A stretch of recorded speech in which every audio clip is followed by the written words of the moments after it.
Meredith, the rape victim. Karen, the woman with nowhere to turn. Sydney, the sex addict. Go. Lizzie, the counselor. So we're all here today because we all need someone to talk to and to be heard. Is that correct? All right.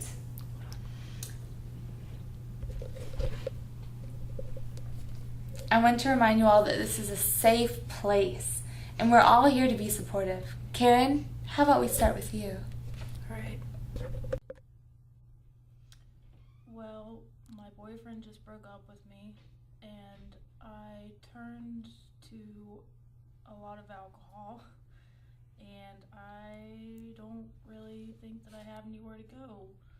I've gotten into cutting, as you can probably see, and I really just don't think there's any hope. So, yeah, I really don't think anyone could help me. Thank you for sharing your story with us. Sydney, would you like to go next? So, I'm pretty sure I'm addicted to sex. I dated this guy when I was 16 and we had sex, and then we broke up 2 years ago, and now I've had sex with 20 people. It's bad. So I came here because I know that that's not okay. I know that that's not what I'm supposed to do. So I just want to find somebody that can love me and not just throw my body at people. Thank you, Sydney. Meredith, how about you? So a few days ago, I went to a party in Asheville with my roommate and her boyfriend and his best friend. And when we got there, I didn't really know anybody except for those 3 people. So I just hung out with them. And I thought that I could trust them. But apparently, they had all planned to drug me and rape me that night. Thank you, Meredith. So one thing that I'm hearing that you all have in common is that you're all hurting in some way. So why don't we go around the circle and explain some of these feelings we're experiencing? Hopeless and ready to die. I feel really vulnerable and used. Betrayed and scared.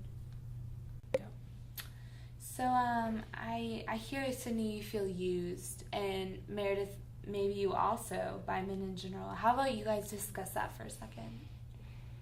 Go.